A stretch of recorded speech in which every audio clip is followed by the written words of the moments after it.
If you want to know something about myself that no one knows, I'm really a nice guy. You should get to know me better.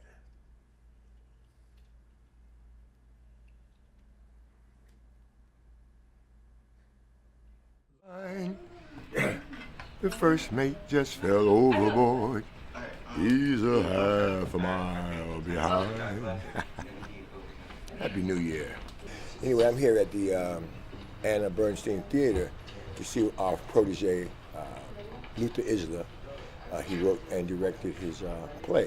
It's entitled, What Would You Do? It's about young people and how they face their problems and how they actually solve their problems. And they give you a chance to interact, because they ask you, what would you do?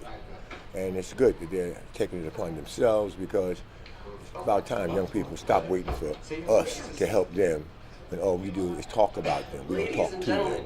So maybe now we'll listen to them. So I invite you all to come to see What Would You Do? I'm Gerald T. Downing, and I am HARLEM. Come, let's go outside. My name is Celia Hazard, and I came along with my friend, and I'm always interested in the struggles of young people. It's hard for them. And I'm Gerald T. Downing, and I used to be a young person, and I'm still struggling. However, we're here to support the young people, and also this is an intergenerational outing, because I want the young people, as well as the more senior in our community, to work together, because together is how we're going to solve our unique and our mutual problems. So come on, let's go upstairs. The latest head of the nation, I just call him 45, he just proposed to cut money to the National Endowment to the Arts.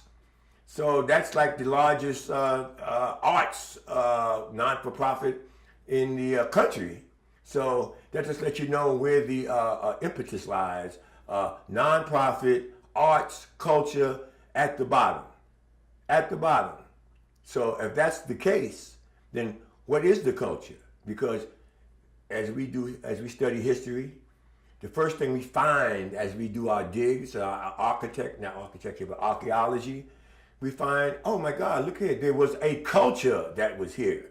So if you want to destroy a culture by eliminating cultural programs, what is to happen to the people?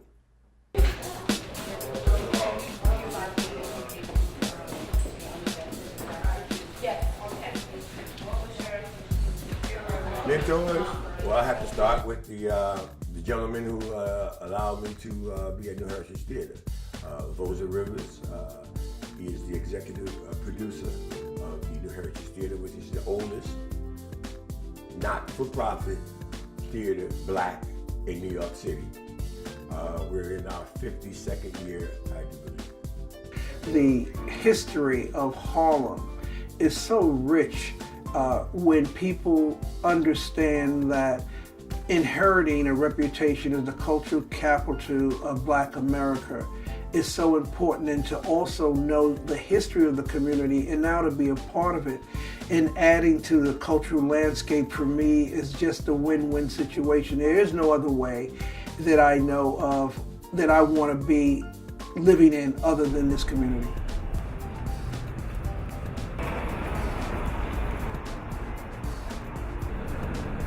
Right here in the vanguard of the resurgence of Harlem.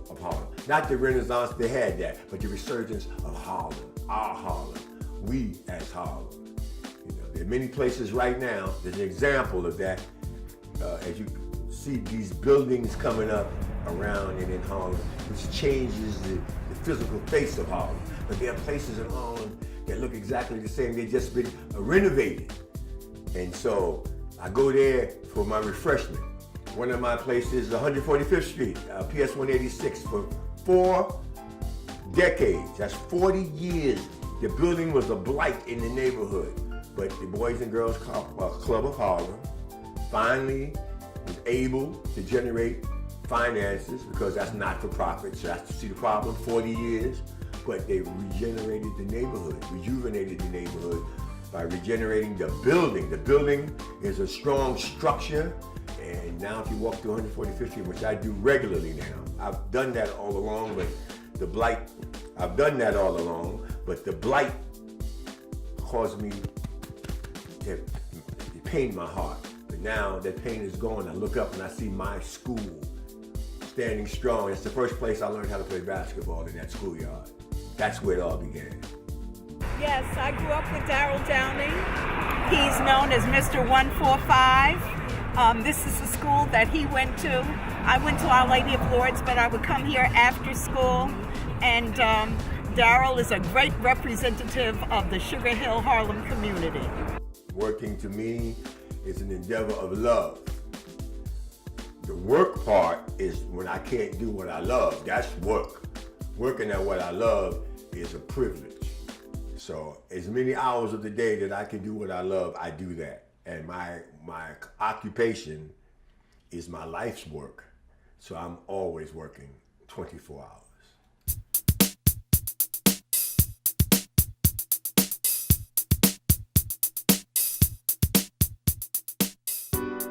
I am Harlem because as I look around, you're either a victim or a product of your environment. And I've been living in Harlem all my life. And as I endeavor to improve, to live, to breathe, I find I breathe much more clearly and easily in my home environment, which is Harlem. Everything that I can relate to stem from Harlem. The things that I love has its genesis in Harlem. I am Harlem.